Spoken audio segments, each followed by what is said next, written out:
You know, I've done a lot of consulting in my time. Started when I was about 19, launched my official business coaching career roughly about 11 years ago. And looking back on that, I realized there's a number of ways how business coaching has challenged my leadership.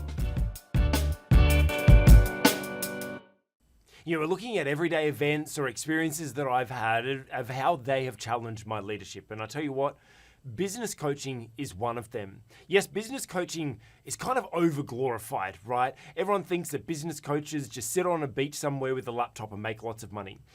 While, yes, I'm paid well as a business coach and I really appreciate that, there's a lot that goes in to actually being a business coach. And while actually being a business coach is leadership. As a business coach, I'm leading business owners. I'm trying to help inspire them, trying to help provide them the right strategies, the right advice so that they can improve. And isn't that what leadership is all about? Us helping someone else become better. And so I believe that business coaching is a really good form of leadership. However, it has really challenged my leadership. The first way in how business coaching has challenged my leadership is, well, as the old saying goes, you can lead a horse to water, but you can't make them drink. Yes, it's really unfortunate that, and I'll be honest, I wish that I could sit here and tell you, I get 100% awesome results with all of my clients. Every single one of my clients is booming in business. I wish I could tell you that. Any business coach or any sort of coach that is telling you that, well, just be warned, right? Buyer beware. Because there's no guarantees in coaching. Because no matter how much I can give you the best advice, no matter how much I can give you the perfect strategies, you need to execute on them. And also, business is business. It doesn't always go the same. Let me give you an example. I used to run this coaching group for a group of builders. And within this group of builders, there was a number of different builders from all different experiences, and some really old, some only starting out, some been in their career for 50 years, some only just been in it for a year, some there's a big variety of people that I've coached. But in this one particular group, it was really interesting that over the year, I gave them all the exact same training. I gave them all the exact same sort of support. I gave them the same advice. I also gave them the same accountability. But at the end of the year, there was one of those people that within 3 months, he had earned more than he had in his 50-year career in a full year. That's right. He earned more in 3 months than he had in a full year for his entire career. And he was off the tools now. Off the tools, I don't know if you know what that means. That just means he's no longer working, no longer building. We positioned him as an expert, as an authority, and now he's only just giving advice on difficult projects. So his aging body doesn't have to worry about doing the hard labor anymore. And he was able to build up his business within a couple of years to then retire and his business still support him. Alternatively, someone who was in the exact same course, getting the exact same advice, getting the exact same strategies, the same tools, the same training, everything exactly identical. 12 months after the course, closed his business down. And that sucks. That is one thing that really, really pulls at my heartstrings as a coach. And most coaches, I tell you, most coaches really care about their clients. I care about my clients. When my clients go through tough times, I feel it. I suffer from it as well. I feel the stress. I feel the anxiety. I feel their pain because I'm as much of their business as they are. And so when I see someone that has gone through and I've given them everything I can and still they aren't getting the results, they shut their business down, it hurts me inside. The biggest challenge is not everyone succeeds. And unfortunately, I have nothing to do with that. I can do my part, but it's up to them to do it. And look, I've been in leadership roles where I've mentored team. They've gone through personal challenges or whatever, and I've given them advice. They've failed to follow my advice, and their life falls apart. And it breaks my heart. And I feel bad for it, and I get pulled down from it. And I realize that, hang on a second, it's not my job to do it for them. As much as I would love to step in and just do it for them, that doesn't help them. You know, the old saying of give a man a fish and he'll eat for a day, teach a man to fish and he'll eat for a lifetime. That's kind of the thing here. I can't do it for them. I can only show them the way. So one way of how business coaching challenged my leadership is the fact that you can lead a horse to water, but you can't make them drink. So we need to make sure that as leaders, we do our part. Yes, be responsible, deliver on everything that we're meant to do, give them the best support and go over and above and give them even more support than they deserve.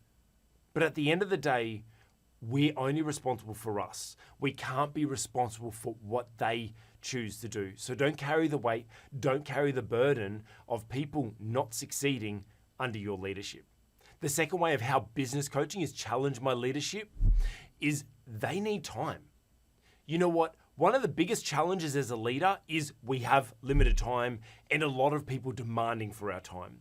Everyone wants a piece of the leader. Everyone wants us here. We need to be running our business. We need to be leading our team. We need to be with our family. There's lots of responsibilities pulling at us in all directions. And as a business coach, it's also like that, because when you're supporting someone from a mentoring and a coaching perspective, they are relying on you and they're reaching out to you. You are their life support almost. And so one of the big challenges that I find when I first started business coaching, I was taught to keep strict time frames on my sessions, and they get a set amount of time and that's it, and limit the number of calls they give you and everything like that. And I did that at the start, but over time it just wasn't me. I felt like I wasn't providing the support that my team actually needed. Because in session, if we're dealing with a problem, that problem may not be looking at the clock. So why should I be looking at the clock? Sometimes we just need to take the time to address the problem and work through that problem until it's solved. And that's one of the big challenges with business coaching is to do well in business coaching, you need lots of clients and you need to manage your time well and have back-to-back sessions and be running back and forwards between sessions. And so you have to limit your time. However, what I did is I made a shift in my coaching. Still charged the same amount that I have since I started coaching, but now I don't limit time. Now we work in a session until stuff gets done. Now, that means I have to stretch out my sessions a little bit longer. I book my sessions a lot further apart, so there's no way that they're ever going to overlap if there's anything needed. And so one way that I realized that business coaching was challenging my leadership was the fact that people actually need your time. They don't need a clock. They just don't need just bang, bang, that's it. All right, time's over. We'll see you next week. Sometimes your team needs you. And yes, we can be caught up in that when we're leading people, that we're looking at our clocks, we've got back-to-back meetings. But if you don't have space in your calendar to make sure that you can address teams, spend the time with the team when they need it, if they're struggling with something, help them out personally or professionally, if they're struggling with a project or whatever, and make sure that you are available for them. Not constantly running in and out, not constantly on the phone, not constantly with a closed door so they can never see you. Your team needs your time. And so the second way of how business coaching challenged my leadership was that I realized that they need time. And the third way of how business coaching has challenged my leadership is they need more than strategy. That's right. When I first started business coaching, I knew all the right strategies, I had all the right answers, and I went in and I tried to help implement a whole bunch of strategies into my clients' businesses. But now, having done it for over 11 years, I realized that actually a very small percentage of our sessions are actually spent on strategy. Because business owners, the problems we have in business are actually bigger than business strategy. Quite often, a lot of the problems in business are ourselves. Us as business leaders, the challenges we're facing, our mindset or personal challenges we're facing, or other things that are happening in our world. And sometimes my clients need more than just business strategy. A lot of the time, I'm there just helping, especially the type of clients I have now that they're at a business growth stage that they're not small businesses, they're decent sized businesses. And so they've got most of the strategies implemented, or we've already outsourced to professionals to actually do those strategies.